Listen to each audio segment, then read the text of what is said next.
नमस्कार, आप देख रहे हैं बिस्तक। मैं हूं रजत देवगन। आज बाजार में हो गया खेल, जोरदार रिकवरी के साथ हुए हैं बंद, लेकिन शुरुआती तस्वीर इतनी बढ़िया नहीं थी। देखो, ओपनिंग तो हो गई पॉजिटिव, बहुत ही जबरदस्त 18,186 के लेवल पे, लेकिन वहीं पर ही हिचकोले खाने लग गया मार्केट और 10:45 तक देखा बाजार ऊपरी स्तरों पर एकदम से हल्का होना शुरू हो गया। आज के दिन का लो लगा दिया 18,060। एक बार तो सांस अटक गई थी, ये बहुत ही इंपॉर्टेंट लेवल था। हम बार बार यही बोल रहे थे 18,040, 18,060 इस लेवल से पलटी मारेंगे, और वो सच में हो गया। 18,060 से जो संभलना शुरू किया, दिन की ऊंचाइयां छुई हैं। 18,218 का लेवल आज लग गया है हाई, और क्लोजिंग हुई है 18,203 के लेवल पे। अच्छा, 1 बजे के बाद तो जबरदस्त तेजी इसलिए बन गई क्योंकि एक रिपोर्ट ऐसी आ गई, सुप्रीम कोर्ट ने सार्वजनिक कर दी अदानी हिंडनबर्ग मामले में जो जांच हो रही है उस पर एक्सपर्ट कमेटी पैनल की रिपोर्ट। और उसके बाद तो जो तेजी बनी अदानी ग्रुप में, पूरी मार्केट में जोरदार जोश आ गया। 18,203 के लेवल की क्लोजिंग है निफ्टी की, 73 पॉइंट्स के गेंस के साथ। निफ्टी बैंक 217 पॉइंट्स बढ़ता हुआ नजर आया, 43,969 के लेवल पे क्लोज हुआ है। सेंसेक्स 297 अंकों की बढ़त के साथ हुआ है बंद, लेकिन ये तस्वीर क्लोज टू क्लोज है। निचले स्तरों से देखोगे तो निफ्टी आज 143 अंक चढ़ा है, लोअर लेवल से चढ़कर बंद हुआ है, और निफ्टी बैंक 438 अंकों की रिकवरी के साथ आज के सत्र में बंद हुआ है, और दिन की ऊंचाइयां छूते छूते तो कहीं ना कहीं लोअर लेवल से रिकवरी आ गई, बच गए आज के सत्र में। एडवांस डिक्लाइंस 30 शेयर्स हरियाली के साथ बंद हुए हैं निफ्टी के, और 20 शेयर्स लाल निशान में बंद हुए हैं। तो तेजी पकड़े हुए था वो था अदानी पोर्ट्स और अदानी एंटरप्राइजेस। पूरा ही अदानी ग्रुप आज के सत्र में जोश में था। शुरू से आखिर तक ये वीडियो जरूर देखिएगा, उससे पता लगेगा कि अदानी ग्रुप में आखिर ऐसा हो क्या गया कि रॉकेट हो गए शेयर्स। अदानी पोर्ट्स 4% चढ़ा है, अदानी एंटरप्राइजेस 3.5% चढ़ा, टाटा मोटर्स 3.25% आज रिकवर हुआ है, अच्छी तेजी में था ये। टेक महिंद्रा और इन्फोसिस जैसे स्टॉक्स 2.25% से 2.25% की तेजी के साथ हुए हैं बंद। निफ्टी लूजर्स में डेविस लैब्स दिखाई देगा आपको, 2% नीचे बंद हुआ। ब्रिटानिया 1.5% साफ हुआ। ओएनजीसी एनटीपीसी पे दबाव था 1% का, और हीरो मोटोकॉर्प भी 0.25% के आसपास टूटता हुआ नजर आया।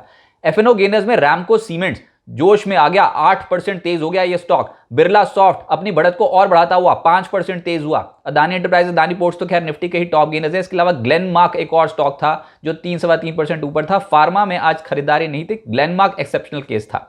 एफएनओ लूजर्स में सीमेंस 3% टूटा है, जाइडस लाइफ 2.5% के आसपास टूटा है, बंधन बैंक में 2.5% की करेक्शन देखने को मिली। बीएचईएल और जीएनएफसी भी 2% के आसपास टूटते हुए नजर आए।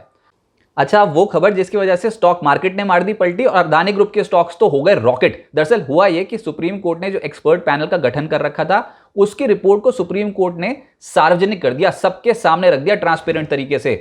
अब इस रिपोर्ट में कमेटी ने यह माना कि सेबी जांच तो कर रही है, वो अपनी जगह ठीक है, लेकिन अभी तक जो फैक्ट्स रखे गए हैं कमेटी के सामने, उससे स्टॉक मैनिपुलेशन और इंटर पार्टी ट्रांजैक्शंस ये साबित करना मुश्किल हो जाएगा, और इसके लिए सेबी को अभी और जांच करनी चाहिए। एविडेंस की कमी नजर आ रही है।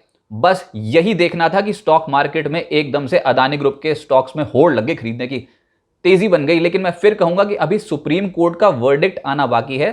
सेबी अपनी जांच कर रही है, वो अभी और भी इंटर पार्टी रिलेटेड ट्रांजैक्शंस को खंगालेगी। 3 महीने का समय उन्होंने मांगा है।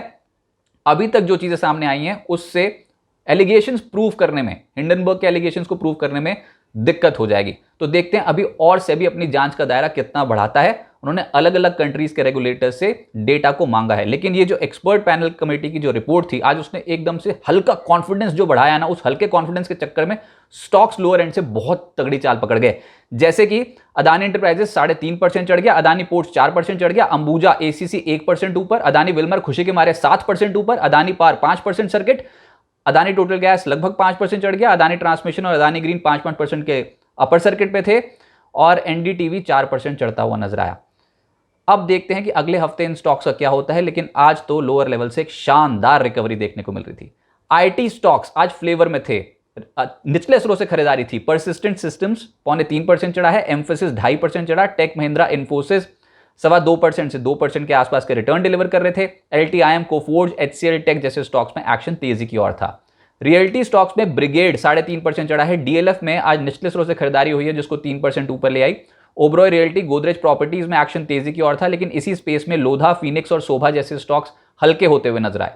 ऑटोज में टाटा मोटर्स का फिर दिन सुधर गया, 3.25% की तेजी के साथ हुआ है बंद, 3 दिन से करेक्ट हो रहा था। इसके अलावा सोना कॉमस्टार 2.5% चढ़ा है, मदरसन सुमी और अशोक लेलैंड 1% से 2% के आसपास चढ़े। एमएनएम और मारुति में भी आधे फीसदी से 1% के आसपास के गेंस मिले, लेकिन Balkrishna industries, MRF, Bharat forge, Bosch, hero MotoCorp में आज गिरावट देखने को मिली। प्राइवेट बैंक्स में सिटी यूनियन बैंक 1.25% चढ़ा है, एक्सिस बैंक, आईसीआईसीआई बैंक ये संभाल रहे थे बाजार को आज। आरबीएल बैंक में 1.25% की रिटर्न बैठे, कोटक बैंक, इंडसइंड बैंक में भी एक्शन तेजी की ओर था, हल्की तेजी, कोई बहुत रॉकेट स्पीड से नहीं चढ़ रहे थे, लेकिन निफ्टी बैंक को संभाल रहे थे। फार्मा में आज तो 20% का लोअर सर्किट लग गया, ग्लैंड फार्मा में रिजल्ट्स इतने खराब आए, कॉन्फिडेंस ही हिल गया, 20% लोअर सर्किट। जाइडस लाइफ 2% टूटा है, डिविस लैब्स निफ्टी का टॉप लूजर है, Aurobindo pharma, Biocon, Sanofi, Natco जैसे स्टॉक्स आज हल्के होते हुए नजर आए।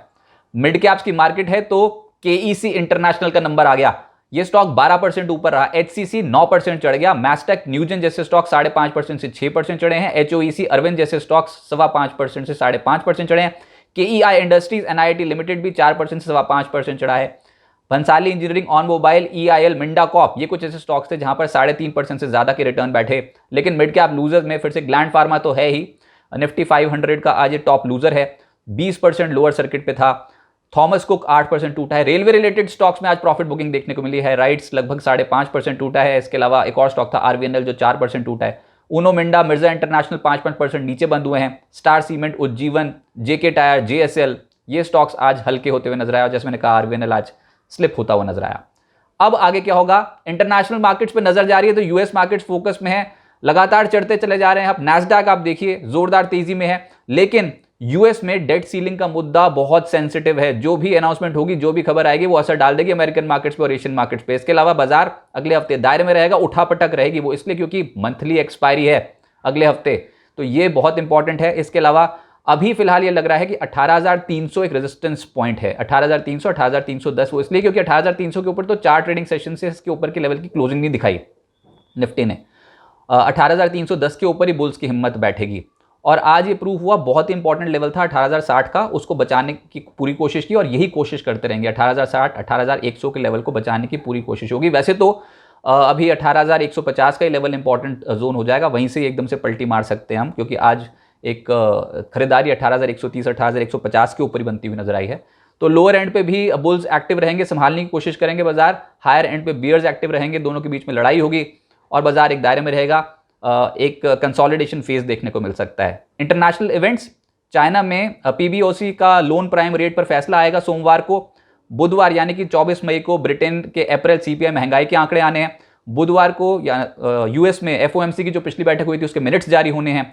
ऐसे ही गुरुवार को 25 मई को यूएस में Q1 जीडीपी का दूसरा अनुमान आना है और गुरुवार को ही 25 मई को बैंक ऑफ कोरिया की पॉलिसी बैठक है। तो ये कुछ इंपॉर्टेंट इवेंट्स हैं जो बाजार पर असर डाल सकते हैं। लेकिन इंडियन मार्केट्स में इस हफ्ते करेक्शन देखने को मिली है, अभी भी हमने ट्रेंड नहीं छोड़ा है, तो एक कंसोलिडेशन फेज, एक रेंज बाउंड मूवमेंट देखने को मिल सकती है। लेकिन निफ्टी और निफ्टी बैंक के कौन से लेवल्स इंपॉर्टेंट है जिसको देखकर आप ट्रेड सेटअप डिजाइन कर सकते हो। इंटरनेशनल मार्केट्स के डेवलपमेंट, स्टॉक स्पेसिफिक खबरें, एफआईएस इंडेक्स लॉन्ग कितना कर रहे हैं, कैसी पोजीशंस हैं उनकी, और निफ्टी बैंक का put call ratio, derivative market का पूरा स्कैन। ये कोलेटेड डेटा बिस्तक की कम्युनिटी पेज पर शेयर होता है, लेकिन वो सिर्फ और सिर्फ एक्सेसिबल है प्राइम मेंबर्स को। जी हाँ, बिस्तक ने अपने प्रीमियम मेंबरशिप प्लान लॉन्च कर दिए हैं। सिल्वर, गोल्ड और प्लैटिनम 159, 299 और 599 की कॉस्टिंग में पर मंथ। और एक तो ये डेटा आपको मिलेगा, एक न्यूज़लेटर जो कम्युनिटी पेज पे शेयर होता है बाजार ओपनिंग से पहले, जो बहुत काम का है। इसके अलावा प्रायोरिटी एक्सेस मिलेगा, आप कोई भी सवाल पूछते हो तो सबसे पहले आपके सवालों को एड्रेस किया जाएगा लाइव चैट शोज में। गोल्ड मेंबर्स के लिए आप एंकर्स और बाजार के एक्सपर्ट्स के साथ कनेक्ट हो सकते हो बिस चैट के माध्यम से। स्पेशल शो डिजाइन होता है जिसमें इनफॉर्मल टॉक होती है, आप अपनी राय दे सकते हैं, अपने व्यूज जो है मार्केट पे दे सकते हैं और एक्सपर्ट और एंकर्स के साथ कनेक्ट हो सकते हैं। साथ साथ वीकली न्यूज़लेटर की सुविधा होती है। और प्लैटिनम हमारा हाईएस्ट ग्रेड प्लान है, इसमें सारे फीचर्स मौजूद हैं, लेकिन साथ ही साथ एक्सपर्ट्स आपको बताएंगे कि बाजार में ट्रेड और इन्वेस्टमेंट कैसे की जाती है। क्वार्टरली वेबिनार में आप उनके साथ जुड़ सकते हो। और इसके अलावा अगर कोई भी तक का इवेंट होता है तो आपको एक्सक्लूसिव लाउंज एक्सेस मिलता है और पोर्टफोलियो डॉक्टर की सुविधा मिलती है, जिसमें बाजार के टॉप ब्रोकर्स और एक्सपर्ट्स आपके पोर्टफोलियो को एनालाइज करेंगे। तो देर मत कीजिए, ज्वाइन कीजिए बिस्तक का प्रीमियम सब्सक्रिप्शन प्लान और बन जाइए बिस्तक कम्युनिटी का हिस्सा। नमस्कार।